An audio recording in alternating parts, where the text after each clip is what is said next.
I have a master's degree in entrepreneurship. And I say, hey, Doug, you and I have been friends for a long time. You've never started a business. You're a fake teacher. The big thing about risk here is this. In school, they compensate for risk by telling you to memorize the right answer. So in other words, these kids leave school thinking, oh, if I know the right answers, then there's no risk. And it drives old guys like me crazy. Because everybody's talking about millennials. What's wrong with them? You know, millennials are the most highly educated generation in history. They have the cell phone. They didn't get educated in school. They got educated on social media. They know all the answers, but they're afraid of doing anything. Yeah. They can't do anything. And the reason they can't do anything is because you might hurt somebody's feelings. You might make a mistake. You know, and that just keeps you guys just trapped in this little box here. Yeah. If you're going to come into my world, old guy's world, or the information age, you've really got to understand what is risky and what is not risky. And in my world, if you play it safe, that makes you stupid. Because if you don't take risks, you don't get smarter. Yeah. You know, so you may know the answer, but you can't do anything. Yeah.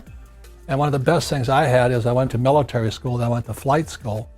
I had such great teachers, you know. All of them could fly.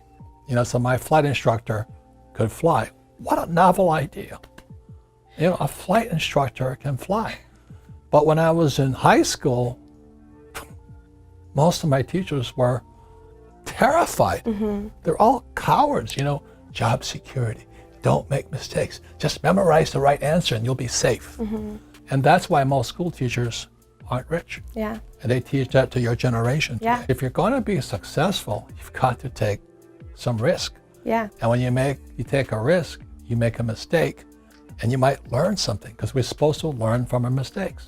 Education is more important than before, but you got to be careful what you're learning. That's why I wrote the book, Fake Money, Fake Teachers, and Fake Assets.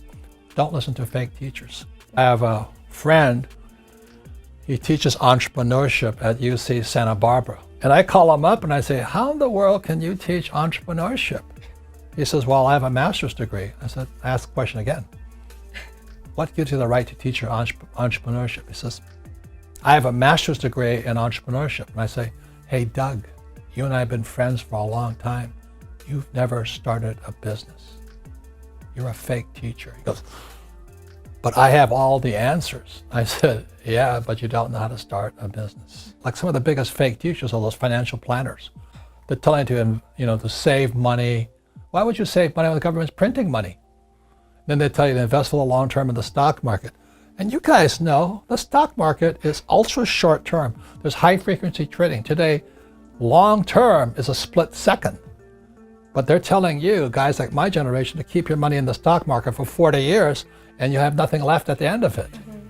Then they tell you to save money. I go, what the heck's wrong with this? So when somebody says, what is risk? This here is a mirror. The first way you understand risk is you look in the mirror. It's who's looking back at you. You're the risk, not the investment. For example, I invest in a lot of real estate and say, oh, real estate is so risky, so I think I'll buy ETFs. So you play it safe, but you'll learn more by investing in real estate, right? Because you'll make more mistakes. Yeah. So that's the difference there. So it's not real estate that's risky, it's you're risky. So when you go to your banker does not ask you for your report card. So let me tell you why school makes students poor. Let's say I have a master's in arts or a Bachelor of Arts degree. Yeah. Do I learn anything about income? No. What about Greek mythology? Oh, there you go. That's very important. I learned nothing about income. And we wonder why kids are leaving school looking for that high-paying job. But now let me ask you this. If you have a degree in technology, do you learn anything about assets? Never. So you could be a techie and you know nothing about this. You see, when a banker looks at your financial statement, they're looking at the mirror of you. This is a reflection of you. And if you got Jack here and Jack here, then you're not that smart financially. An entrepreneur's got to know how to increase their income.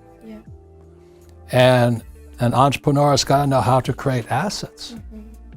If you don't know those two things, you should not be an entrepreneur. you should be an employee. Which is why so many young people coming out of school have massive student loan debt over here, right? But they don't know anything about this and about this here. That's risky. You see, if you're going to increase your income, you need a real teacher. If you're going to acquire assets, you need real teachers. What is high risk is asking people who are fake teachers, like my calculus teacher. And what Wall Street is telling you to do is just give your money to them. Yeah.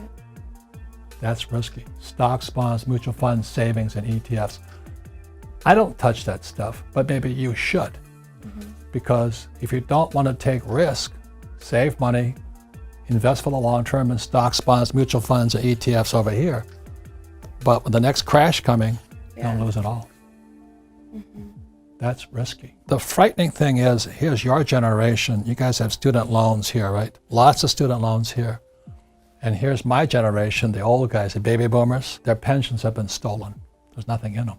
What the Federal Reserve Bank, our banks, and our school system's doing, it's criminal. It's ripping off my generation, ripping off your generation. So the reason your banker doesn't ask you for your report card, banker wants to see, do you know how to increase income?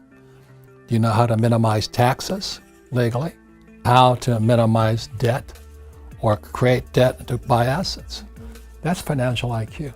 So the riskiest thing you can do is go to school, learn from a fake teacher, put your money with a fake teacher called a financial planner, and work hard for fake money and pay a lot of taxes. So the reason I'm an entrepreneur is I know how to make money, I know how to acquire assets, I know how to use debt to acquire assets. That's real financial education, not the garbage you're teaching in school. Let me say it one more time. If you're going to be an employee or a doctor or a lawyer, then traditional education is really important. But you're going to be an entrepreneur, you don't need to.